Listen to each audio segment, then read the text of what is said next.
वंदे मातरम दोस्तों। Maverick geopolitics के आज के सेशन में आपका बहुत बहुत स्वागत है।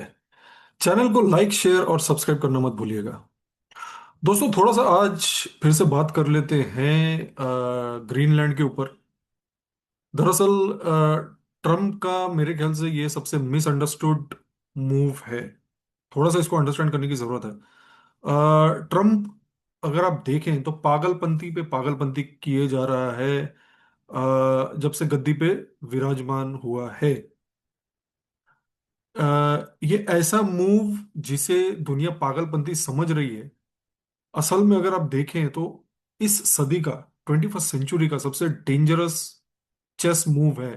दोस्तों, चेस आप खेलते हैं, मैं खेलता हूं, हम लोग जानते हैं चेस के बारे में। ग्रीनलैंड के बारे में लोग कह रहे हैं अरे भाई बर्फ ही है, बर्फ ही बर्फ है। ट्रम्प को वहां क्या चाहिए, क्या मिलेगा? थोड़ा सा आज विस्तार में बात करते हैं इन टर्म्स ऑफ कि ये इतना स्ट्रेटेजिक है क्यों। अ, मैं बताता हूं थोड़ा आपको कि ट्रम्प जमीन नहीं, ट्रम्प बर्फ नहीं, ट्रम्प फ्यूचर कंट्रोल करना चाहता है। और ये गेम सिर्फ ग्रीनलैंड का नहीं है, ये गेम आर्कटिक के नए तेल का है। हम लोग ने ये इस टॉपिक पे थोड़ा पहले बात किया है, बट इतना विस्तार में नहीं। तो मैंने सोचा चलो आज थोड़ा सा आपसे इसमें डिस्कस कर ले, तो क्योंकि Donald Trump is extremely aggressive as far as Greenland is concern. रोज कोई ना कोई नया स्टेटमेंट, नया यूरोपियन यूनियन से पंगा डोनाल्ड ट्रम्प का। कल नॉर्वे के प्राइम मिनिस्टर को उन्होंने कह दिया कि boss, if you if you have not given me peace prize, don't expect peace from me. मतलब मैं तो समझ नहीं पा रहा हूँ कि ये कैसा बंदा है यार। ये कहता है तुमने मुझे पीस प्राइज नहीं दिया, इसलिए मैं शांति का कोई जिम्मेदारी, मैं शांति की जिम्मेदारी मेरी नहीं। तो क्या मोदी जी भी यही कहेंगे कल कि भैया तुमने मुझे पीस प्राइज नहीं दिया, मैं तो पाकिस्तान को मारता ही रहूंगा, मारता ही रहूंगा, एंडलेस तरीके से उसको मारूंगा? No, right, we stopped operation Sindoor so that we focus on our economy. क्योंकि एक बार जंग छिड़ जाए और लंबी चल जाए तो फिर उसका तो कोई अंत ही नहीं होता। रशिया यूक्रेन देख लीजिए। Anyways, let's come back. थोड़ा सा हम लोग डाइग्रेस हो गए थे। ट्रंप ने ग्रीनलैंड पर जो चाल चली है, वो चाल नहीं, वो ओपनिंग गैम्बिट है मेरे हिसाब से। ट्रंप 20 साल से, देखिए, 20 साल से ये बातें चल रही है कि आर्कटिक को सिक्योर करो। नेटो में ये बातें चल रही है कि आर्कटिक को सिक्योर करो, वरना यहाँ रशिया आ जाएगा, यहाँ चाइना चुप चुपा के घुस जाएगा। और नेटो क्या करता रहा? Conferences, statement, coffee breaks. Trump का एक सिंपल रूल है दोस्तों, बात कम करो, टेरिटरी ज्यादा खींचो। बात कम करो इन द सेंस, टेरिटरी खींचने के मामले में बात कम करो। अदरवाइज ये एक बड़बोला आदमी है, ये बात करते ही रहता है, करते ही रहता है। ट्विटर पे, ट्विटर नहीं, सॉरी, ट्रूथ सोशल, जो ट्रम्प का खुद का प्रोप्राइटरी सोशल मीडिया चैनल है, उस पे वो बकर बकर करते ही रहता है ट्रम्प। पता नहीं कैसा प्रेसिडेंट है, मतलब जो इतना सोशल मीडिया पे बात करता है, दूसरों के चैट्स लीक कर देता है। मैक्रो के चैट्स लीक किए हैं उसने ट्रम्प, ट्रूथ सोशल पे।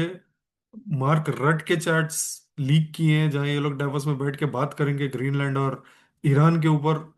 I mean, I find it quite funny. बस इसका कुछ तो इलाज करो यार। ये कैसा आदमी है यार, ये डोनाल्ड ट्रम्प, ही अमेजेस मी।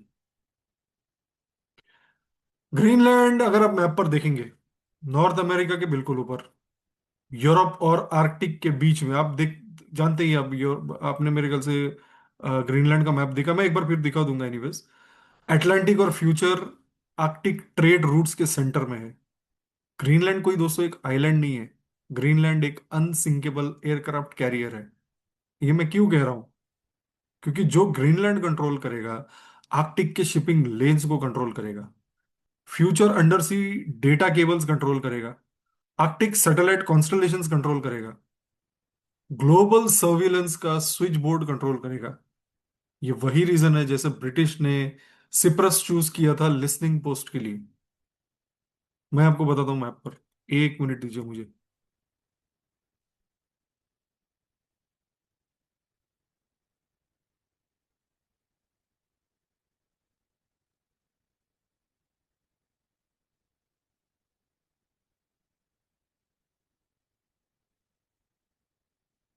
ये रहा ग्रीनलैंड। जैसा मैंने कहा ये कनाडा है, राइट। यहाँ पर यूएस है, तो बहुत ही नजदीक है अमेरिका से। यहाँ पर आइसलैंड है। ये नॉर्डिक कंट्रीज हैं। यहीं पर रशिया का वो शिप पकड़ा था उस दिन उन्होंने, जो तथाकथित वेनिजुएला का तेल लेके निकल निकल रहा था, डार्क फ्लीट। और यहाँ यूके है। और ये रहा आर्कटिक आपका। ये पूरा रीजन आर्कटिक का है।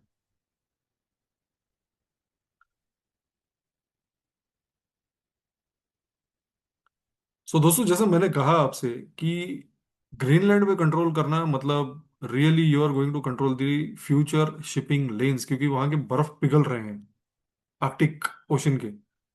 बर्फ में सर्दियों में वहां पे आप टैंक वहां पे वेसल्स नहीं चलते हैं, मदरशिप्स नहीं चल सकती हैं, बिकॉज बहुत ज्यादा मोटे मोटे बर्फ के परत होते हैं, तो unit literally ice cutters.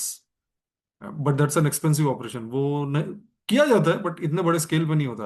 But अभी क्योंकि बर्फ पिघल रहा है तो नेचुरली वहां पे सी लेन्स बनते जा रहे हैं, एंड इसीलिए वहां पे हर कोई कंट्रोल करना चाहता है।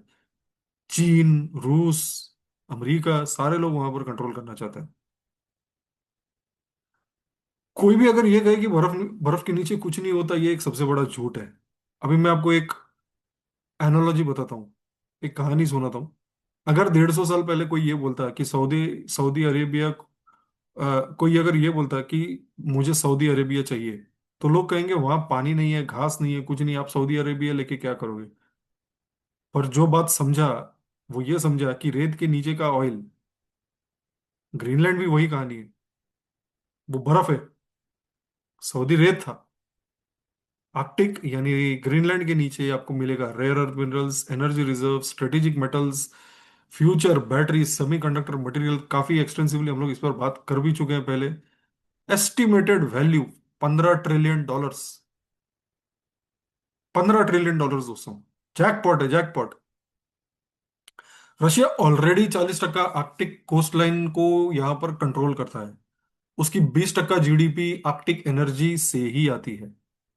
चीन भी बहुत ही छुप छुपा कर रिसर्च स्टेशन बना रहा था यहाँ पर। आइस ब्रेकर्स, जैसे मैंने पहले आपको कंसेप्ट समझा, वो डेवलप कर रहा था, और ट्रम्प ने कहा लेकिन गेम यही खत्म। अभी चाइना क्या रिसर्च स्टेशन बना रहा था, मैं आपको एक थोड़ा सा उसका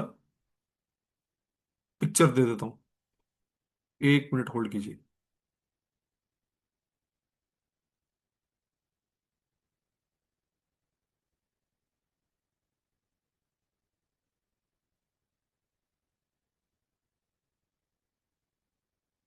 just allow me 1 moment.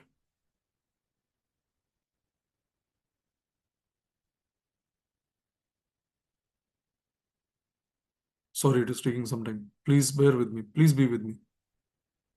Meanwhile दोस्तों, चैनल को लाइक शेयर और सब्सक्राइब प्लीज कीजिए, if you have not done it.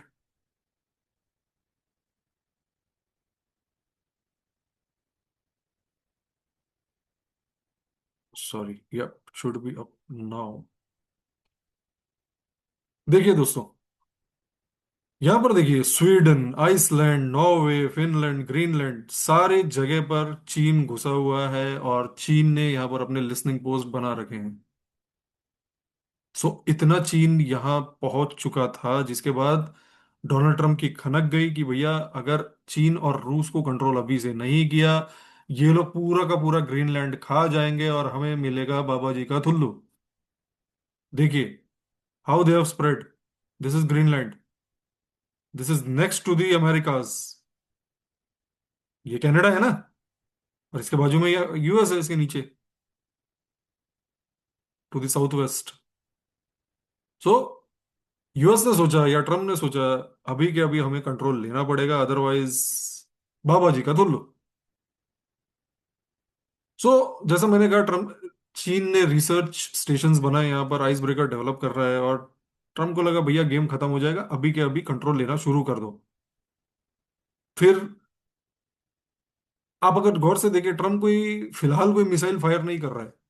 Strategy simple है, पहले सिक्योरिटी डेवलपमेंट होगा, फाइटर जेट्स बाद में लैंड होंगे, बाद में टैंकर्स और लॉजिस्टिक्स आएंगे, बाद में एयर डिफेंस सिस्टम्स आएंगे, कैरियर बैटल ग्रुप्स आसपास ही बैठेंगे, यूएस के कैरियर बैटल ग्रुप्स, सबमरीन्स चुपके से कंट्रोल करना शुरू करेंगे, और फिर एक दिन बोल दिया जाएगा हम यहां से नहीं जा रहे। कौन लड़ेगा? क्या डेनमार्क लड़ेगा? क्या फ्रांस लड़ेगा? क्या जर्मनी अपना इकोनॉमी जला के ग्रीनलैंड के लिए मरेगा? जर्मनी ने तो 8 सोल्जर्स अपने भेजे थे। जैसे ही ट्रम्प ने टैरिफ्स की बात की, जर्मनी ने सारे 8 लोगों को बुलवा लिया, 45-50 साल के जो इनके सोल्जर्स गए थे। स्ट्रेट जवाब है ना, कोई नहीं आने वाला है। कॉलोनियल पावर्स यानी ये यूरोप सिर्फ स्टेटमेंट देते हैं, ग्राउंड पे कोई नहीं आता। आप देख लीजिए किसी भी यूरोपियन कंट्री को, जो नेटो का भी पार्ट है, कभी नहीं आएगा। वो सिर्फ बातें करेंगे ये लोग, ये लोग बातों के शेर है। ग्लोबल वार्मिंग का एक जियो पॉलिटिकल सच्चाई जो मैंने आपको बताई, वो पोलर आइस मेल्ट हो रहा है। वहां पे नए आर्कटिक शिपिंग रूट्स बन रहे हैं। एशिया और यूरोप का जो ट्रेड रूट है वहां से शॉर्ट है। मैं आपको मैप पे बताता हूँ। डेटा केबल का जो राउट होगा वो छोटा होगा, और जो इसीलिए जो ग्रीनलैंड को कंट्रोल करेगा वो पूरा डेटा फ्लो कंट्रोल करेगा, ट्रेड चोक पॉइंट्स कंट्रोल करेगा दोस्तों, सर्विलियंस डोमिनेट करेगा। डेटा पहले ऑयल था, अब आर्कटिक ही ऑयल है। मैं बताता हूं क्यों। क्योंकि आप अगर 1 minute, let me open the folder, let me show you polar silk route. ये मैंने पहले भी वीडियो में कवर किया, but good to cover it again. In case आपने देखा भी है तो it will be a good refresher. Look at this.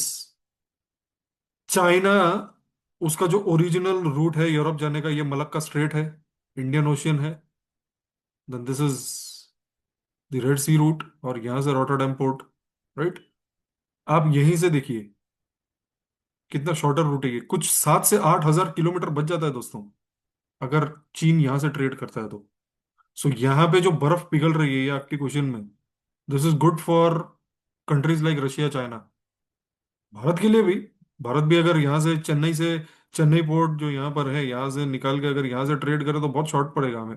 Plus हम जियो पॉलिटिकल रिस्क से बच जाएंगे। यहाँ पर जो इतना डिस्टर्ब्ड एरिया है, ये रेड सी वाला route, which is literally controlled by Houthis these days, Yemen में बैठकर आपका बहुत ज्यादा कंट्रोल अपने पास आ जाएगा। तो एनीवेज, चीन और रूस का एक आर्कटिक एंगल डीप डाइव थोड़ा देख लेते हैं, उसको भी थोड़ी इस पे भी बात कर लेते हैं। आर्कटिक, रशिया रशिया के डीएनए में है आर्कटिक ओशन। रशिया के लिए आर्कटिक कोई फ्यूचर अपॉर्चुनिटी नहीं है, वो प्रेजेंट रियलिटी है। रशिया का आर्कटिक कोस्टलाइन 24,000 किलोमीटर से ज्यादा है दोस्तों, 24,000 फ्रीकिंग किलोमीटर्स।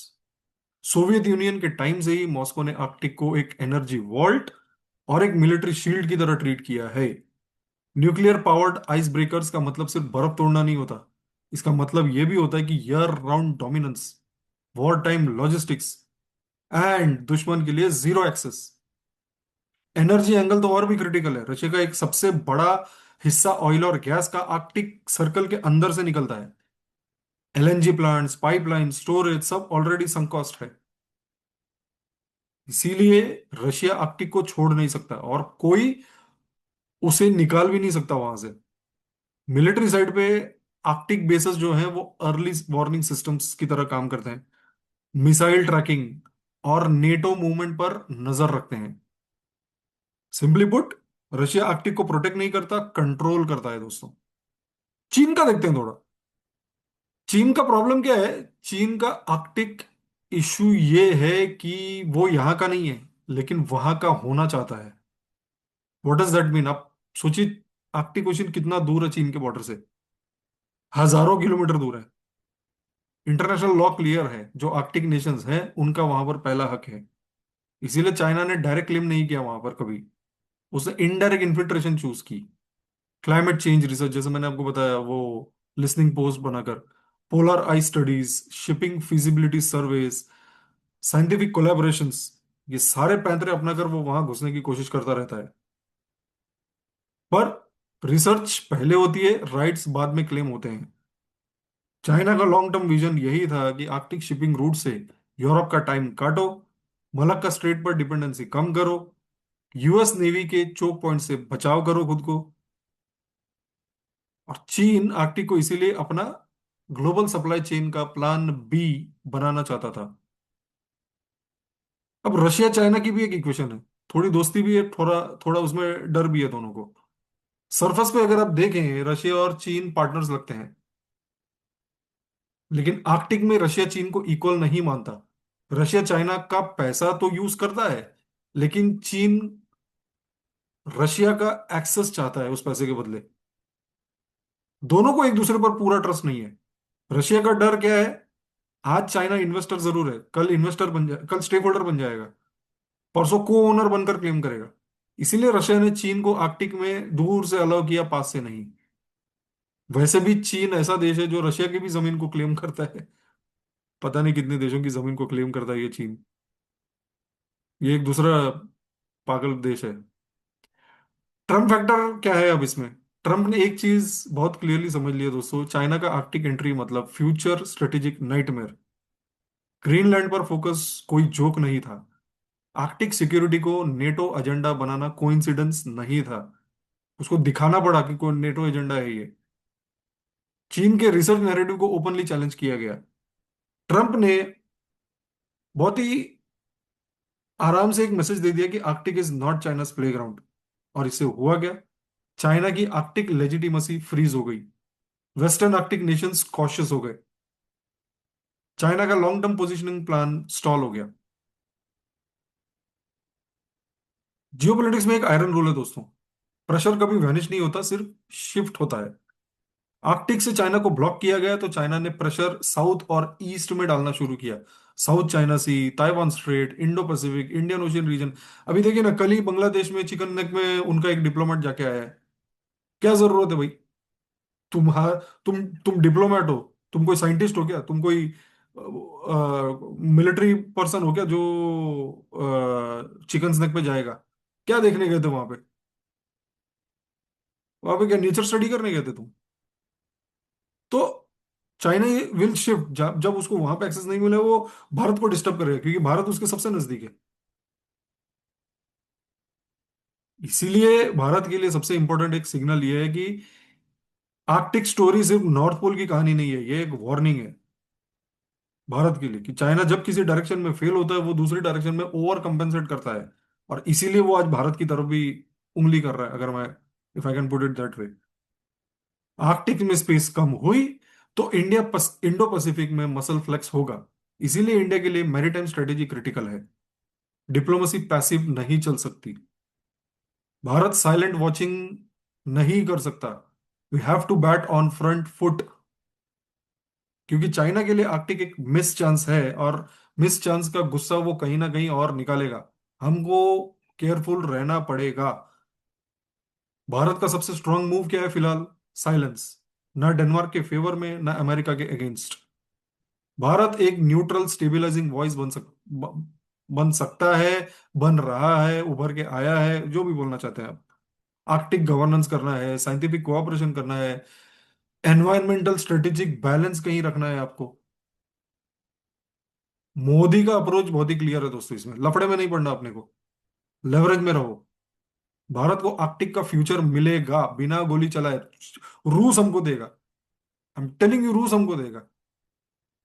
भारत ने जो शांति रखी है यूएन में against resolutions against Russia, Arctic में फायदा मिलेगा भारत को। ऑलरेडी वहां के आइस कटर्स जो हैं उसका कॉन्ट्रैक्ट्स भारत के पास आ रहा है। उसके शिप बिल्डिंग में हम इन्वेस्ट कर रहे हैं। It is going to come, wait. तो दोस्तों ग्रीनलैंड का अगर आप मूव है, अगर आप देखें तो ट्रम्प का ये कोई पागलपंती वाला मूव नहीं है। पागलपंती बकर बातें करता ही है वो, पर it's a very very strategic move. ये कोई रियल एस्टेट फैंटेसी नहीं है। फ्यूचर एनर्जी लॉक करने का एक प्रयास है। फ्यूचर डेटा कंट्रोल करने का एक प्रयास है। ट्रेड डोमिनेंस फ्यूचर का, इसको कंट्रोल करने का एक करने की एक कोशिश है उसकी। चाइना को कंटेन कर रहा है वो। आर्कटिक मिलिटराइजेशन हो रहा है without war, that too right in front of us. Venezuela और ग्रीनलैंड 21st सेंचुरी के जैकपॉट हैं फॉर यूएस। यूएस लेके ही रहेगा, ये जो सारे रीजंस मैंने बताए हैं आपको। एक वक्त था जब लोग कहते थे data is the new oil, आज आप कहोगे कि Arctic is the new oil. और यही हमारा टाइटल भी है आज के वीडियो का। और जो आर्कटिक जीतेगा वो दोस्तों फ्यूचर जीतेगा।